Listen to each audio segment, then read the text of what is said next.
Bueno, Dios te bendiga. Me da gusto verte nuevamente, Samuel. Igualmente, después de una larga semana. Exacto. ¿Por qué el miedo a la muerte, Samuel? ¿Por qué el tema de miedo a la muerte? ¿Desde qué sentido? ¿Desde qué punto de vista? De la realidad y de la Biblia.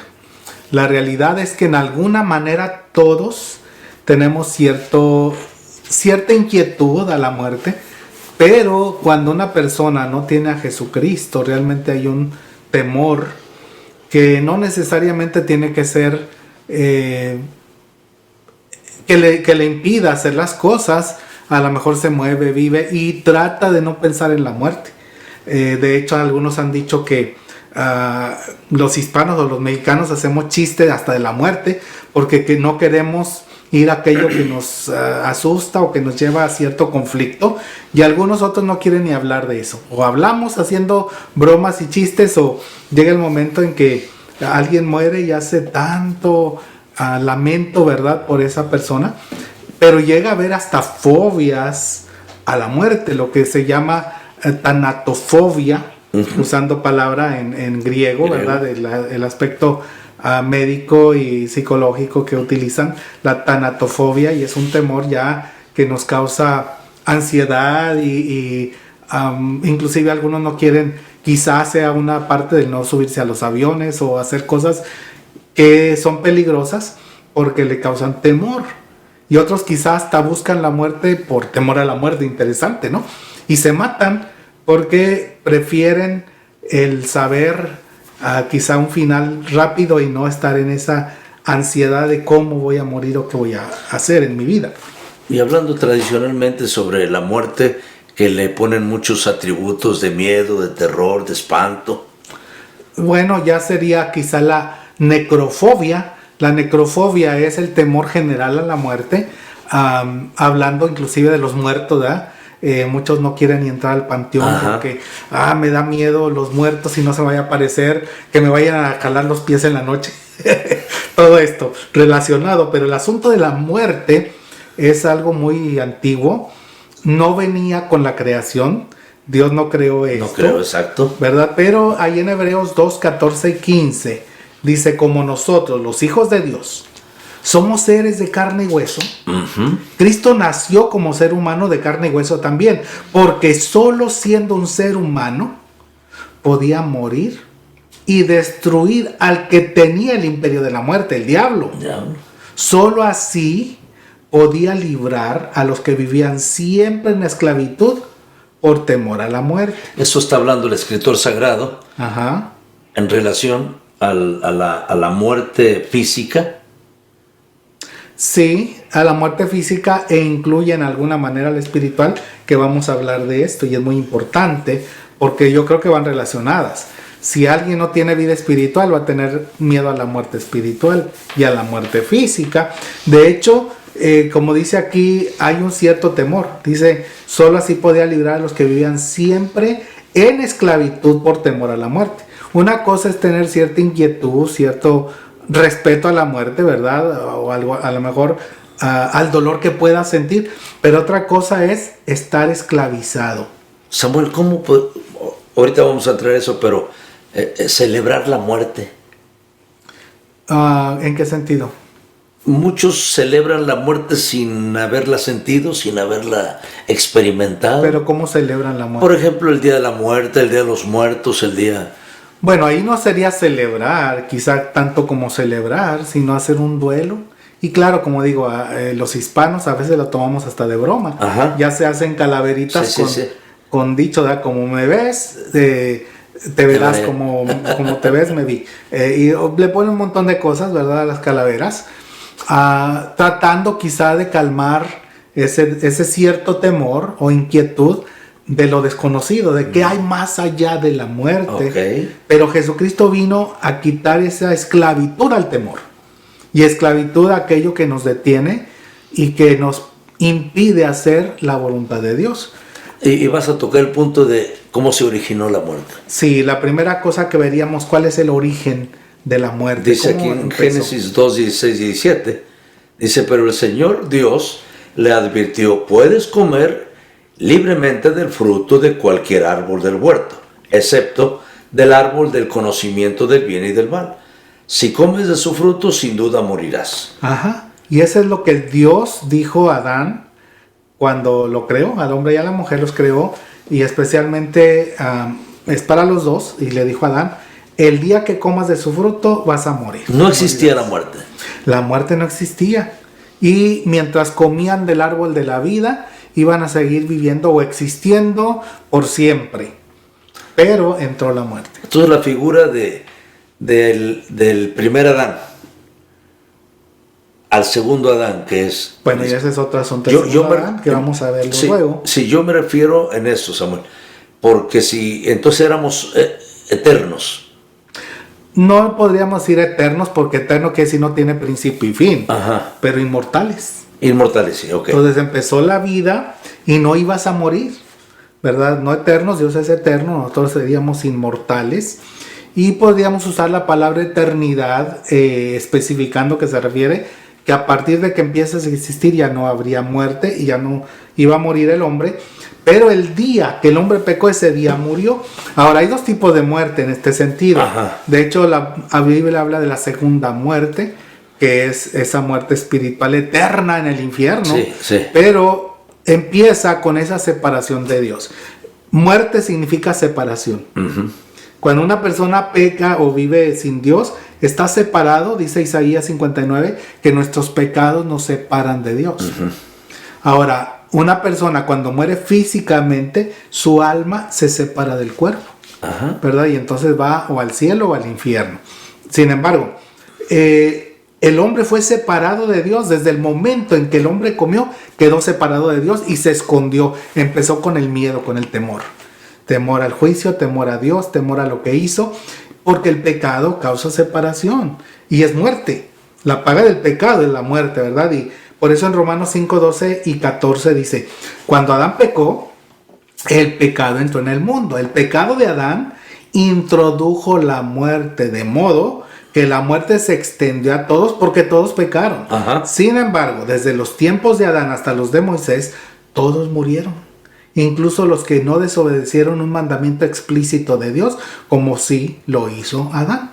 Desde Adán hasta Moisés, en que no había un mandamiento explícito. Sí había cuando Adán pecó, porque Dios le dijo, no comas. Había un mandamiento explícito.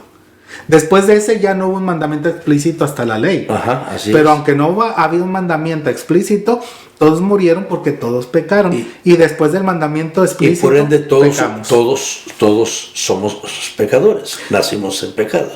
Sí, y como ya lo mencionamos en estudio pasado, por causa de nuestro pecado hay muerte. Se originó. El origen estaría desde Génesis 3, desde el pecado.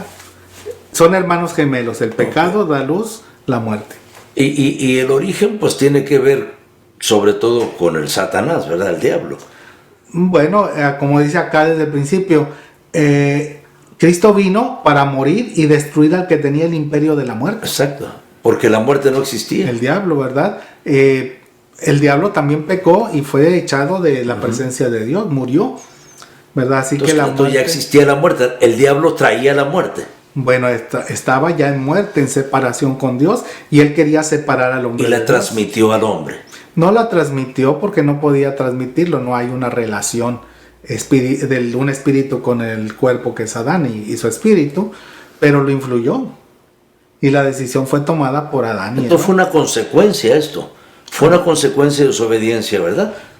Consecuencia del pecado, porque pecado. Desde aquí, ¿verdad? Cuando Adán pecó, el pecado entró al mundo y el pecado introdujo la muerte. Sí.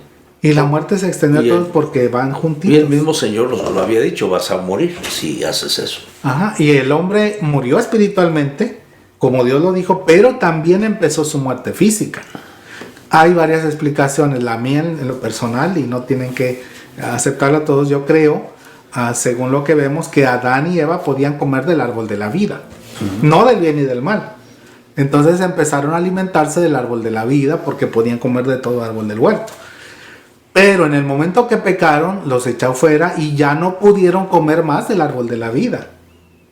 Ya no podían entrar a comer. Por lo tanto, también empezó su muerte física y empezaron a morir físicamente, tanto que los primeros humanos vivían 900 y tantos años, Sí. pero luego empezó a bajar hasta llegar a lo que 70, tenemos 80. hoy, ¿verdad? 70, 80, 100, ya muy escasos, arriba de 100, ¿verdad? Pero en los primeros 900 años, 800 años, yo diría como un efecto, digamos, porque se transmite, pero va degradándose, ¿verdad? De ese comer del árbol de la vida, pero ya no podían comer más, ya no pudieron alimentarse más, empezó su muerte física y también como resultado del pecado.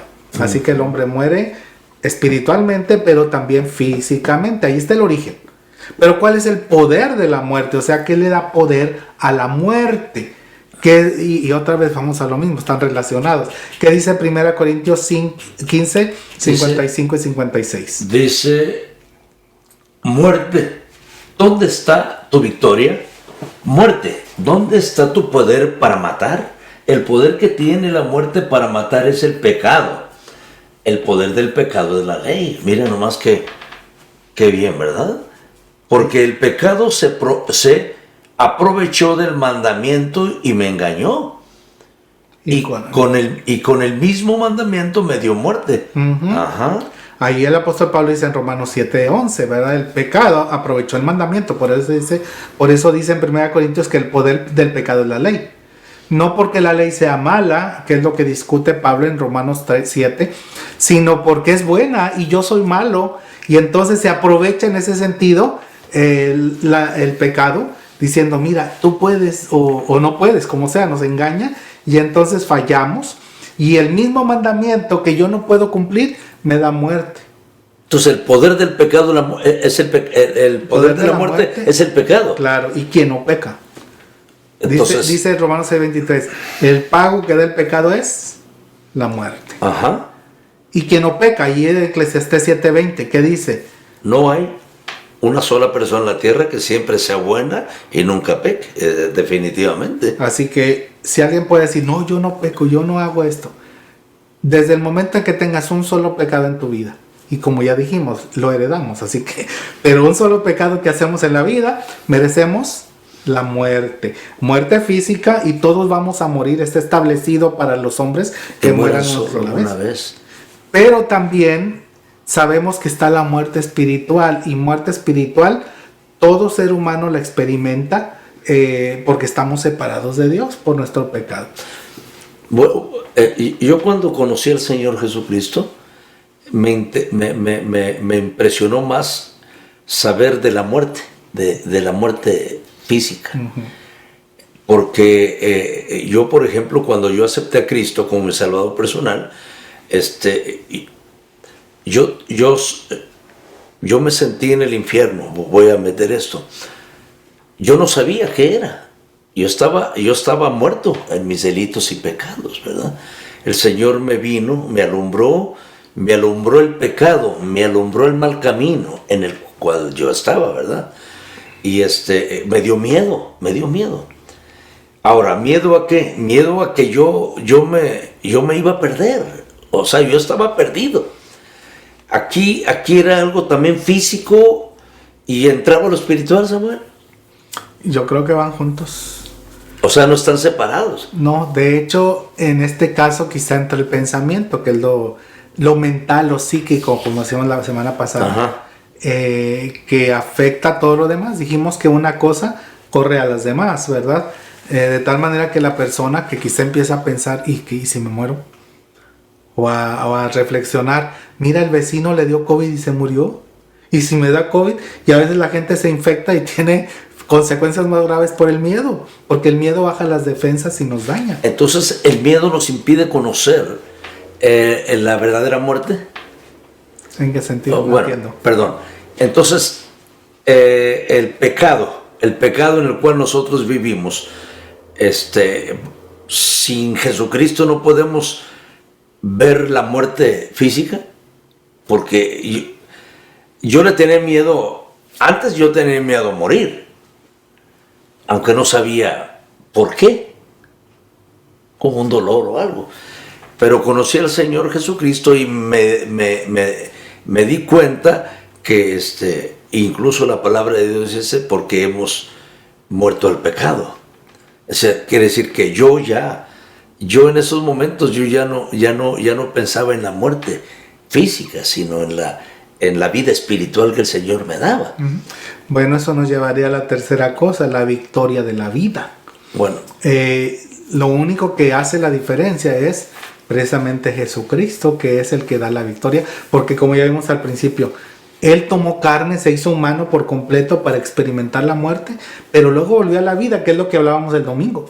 Cristo resucitó, no se quedó en la tumba, y porque resucitó, y como dice Pablo, porque Él vive, nosotros también viviremos. Así que es la promesa de la resurrección, el gozo de la resurrección, como lo decíamos el domingo, porque ahora Jesucristo vino a cambiar la situación. 1 Corintios 15, 56 y 57 dice: el poder que Él tiene la muerte para matar es el pecado. El poder del pecado es la ley, ya leímos esa parte, pero sigue diciendo ahora el 57. Pero demos gracias a Dios que nos ha dado la victoria a través de nuestro Señor Jesucristo. La victoria sobre el pecado y sobre la muerte viene en Cristo Jesús, no por nosotros, sino porque Él ya la venció.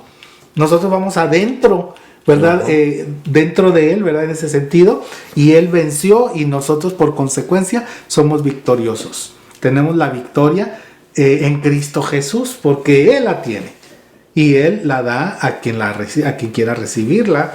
Por lo tanto, todos vamos a morir físicamente, pero esa muerte física para la cual algunos tienen miedo o tanto miedo, y que inclusive ese temor viene porque no tienen la vida eterna. Pero cuando Cristo nos da su vida eterna, y eso, como mencionabas, viene a través de la muerte al pecado, de la muerte al yo. Cuando morimos al yo, entonces nacemos a una nueva vida. Entonces es necesario tener una experiencia personal con Jesucristo para darnos cuenta en qué dimensión espiritual nos encontramos. Claro. Porque yo no sabía nada. En otras palabras, la palabra de Dios me removió eso que yo traía, pero yo no sabía definir. Es decir, bueno, ¿dónde me encuentro? Sí, por eso mucha gente le pregunta a uno: si tú mueres hoy, ¿a dónde vas? ¿Al cielo o al infierno? Ajá. Y queda, no sé. De los designios, muchos dicen, de los designios de Dios, solo Dios. Muchos no, pues solamente Dios sabe. Pero Jesucristo escribe, y en la Biblia dice: estas cosas les escribo para que sepan que tienen vida eterna, dice Juan en su primera carta. Y ahí en Juan 5:24 dice el Señor Jesucristo bien claro: les digo la verdad, todos los que escuchan mi mensaje y creen en Dios, quien me envió, tienen vida eterna. Y nunca serán condenados por sus pecados, pues ya han pasado de la muerte a la vida.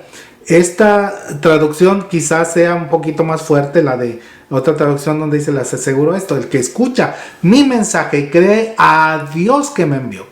Creerle en Dios es creer, por eso lo traducen creerle a Dios, porque no nada más es creer en Dios como el diablo que oye y cree, dice, lo conocen. El diablo cree y tiembla, pero una cosa es creer solamente en Dios y otra creer en ese Dios que habló. Creerle a Dios es muy diferente creer en Dios. Ajá. Porque yo le creo todo lo que Él dice. Por eso dice: el que cree a Dios que me envió tiene vida eterna y nunca caerá en condenación a causa de sus pecados, porque ha pasado de la muerte a la vida. Entonces es importante saber que cuando entregamos nuestra vida a Cristo, entonces pasamos de la muerte a la vida. A la vida. ¿Qué diferencia? Hemos experimentado la muerte espiritual y ahora la vida eterna, pero ya no vamos a experimentar la muerte física, pero ya tenemos la vida eterna. Por lo tanto, ya no es gran cosa. Porque todos vamos a pasar por ese proceso. Ajá. Por la muerte física. Exacto. Pero no todos por la muerte espiritual. A menos que después. Si no tiene a Jesucristo, ya está muerto. O sea, por eso dice aquí: porque ha pasado, no se pasará. Ya pasó de la muerte a la vida. O sea, el que tiene a Jesucristo tiene vida eterna. Y eterno, como tú lo decíamos, es que ya no va a morir jamás. Ajá. Por eso cuando llegó con como veíamos el domingo, ¿verdad? Sí. Ya con Marta le dice, yo soy la resurrección y la vida. El que cree en mí, aunque esté muerto, vivirá. Y todo el que vive y cree en mí no va a morir eternamente, ya no va a morir, va a ser inmortal. Y no solamente lejos de Dios, todo ser humano es inmortal. Por eso la Biblia no usa tanto esa palabra inmortal, porque todos somos inmortales, pero unos van a estar en el infierno. Qué hermoso esto, ¿verdad? Ajá. Porque aprovecha el Señor para evangelizar incluso a la gente que estaba ahí de incrédula, porque, digo, hablando en relación a la muerte, ¿verdad? Sí, todo se usa para compartir ese mensaje de salvación. Pero cómo el Señor casi no se dirige al muerto, se dirige a los vivos. ¿Te fijas? Sí, todo el que vive y cree en mí no morirá eternamente. Por eso es importante que reconozcamos que la solución, la victoria a la muerte es Jesucristo, ¿verdad? Es la vida eterna que Él compró, que Él ganó. Por eso en Romanos 6, del 6 al 11, dice, ¿qué leemos? Sabemos que nuestro antiguo ser pecaminoso fue crucificado con Cristo para que el pecado perdiera su poder en nuestra vida. Ya no somos esclavos del pecado, pues cuando morimos con Cristo, fuimos liberados del poder del pecado. Y dado que morimos con Cristo, sabemos que también viviremos con Él. Estamos seguros de eso porque Cristo fue levantado de los muertos y nunca más volverá a morir. La muerte ya no tiene ningún poder sobre Él. Cuando Él murió una sola vez a fin de quebrar el poder del pecado. Pero ahora que Él vive para la gloria de Dios. Así también ustedes deberían considerarse muertos al poder del pecado y vivos para Dios por medio de Jesucristo. Y como dice ahí, para la gloria de Dios, porque de Él viene todo. Si nosotros reconocemos que Él venció la muerte, venció el pecado, Él jamás pecó, ajá, y pagó por nuestros pecados, ahora Él vive, resucitó, vive para la gloria de Dios. Por eso, para la gloria de Dios, nuestra vida va a ser transformada. Y morimos, como mencionaba, morimos al pecado, pero ahora vivimos para Dios. ¿Por qué para la gloria de Dios? Es decir, glorificamos a Dios a través de nuestra decisión al abrir nuestro corazón a Jesucristo. ¿Él se glorifica en cuanto a la vida eterna? Sí, porque es hacer su voluntad. Si el hombre hace su propia voluntad, quiere glorificarse a sí mismo.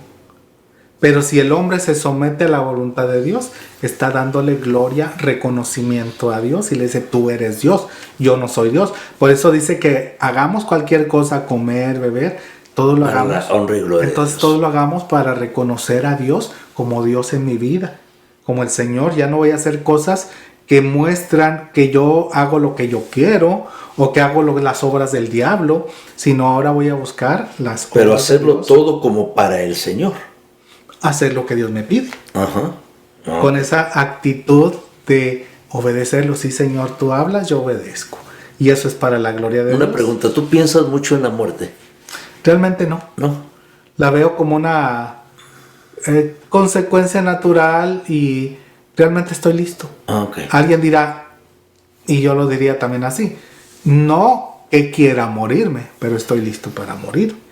Porque alguien dirá, oye, ¿quiere morirse? No, ni me voy a suicidar, ni nada por el estilo. Porque escuchaba ayer a un hermano, ya anciano, hablando ayer que me llamaste, estaba hablando con él, a México, y me estaba diciendo, dice, yo estoy listo, hermano, para para cuando el Señor venga conmigo. Digo, ¿y por qué? Pero yo le decía, Señor, dame chance un poquitito de tiempo porque estoy preparando todo lo que tengo de materiales para que no haya problemas con mis hijos, para de una vez hacer, hablando en cuanto al testamento y todo, en cuanto a un orden, ¿verdad? Yo le digo, mira, fíjate nomás hasta dónde llegas. No estás pensando en que, voy a dejar todo esto y para allá y para acá. Y me llamó mucho la atención decir, yo tengo que estar preparado en ese aspecto también. Es decir, bueno, aprovechar bien el tiempo, hablando de aprovechar.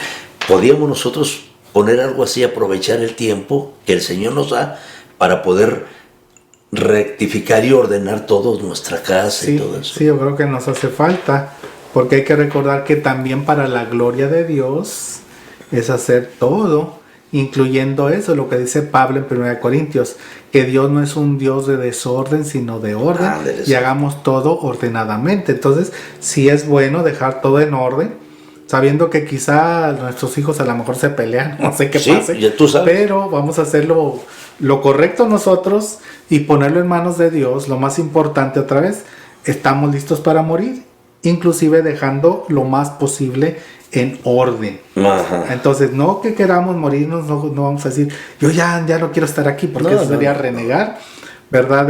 Otra vez, la voluntad de Dios, vivimos para Dios, morimos para Dios, como dice Pablo, si vivimos para Él vivimos, si morimos para Él morimos, sea que vivamos o que muramos, somos de Él. O como diría en Filipenses, que encontramos aquí capítulo 1, 21 y 22, si vivo, quiero hacerlo para servir a Cristo, pero si muero, salgo ganando. En realidad no sé qué es mejor y me cuesta mucho trabajo elegir. Si sigo viviendo, puedo serle útil a Dios aquí en la tierra, pero si muero, iré a reunirme con Jesucristo, lo cual prefiero 1000 veces. Eso lo hace también como una pregunta o me contesto yo. Decir, bueno, Pablo lo deseí porque pues él ya lo había experimentado y lo había vivido y para él era tan fácil las dos cosas. Pero hay muchos que no, Samuel. Bueno, ahí es el llamado. Si tú no has vivido para Cristo, si tú no tienes a Cristo en tu vida, te está llamando hoy.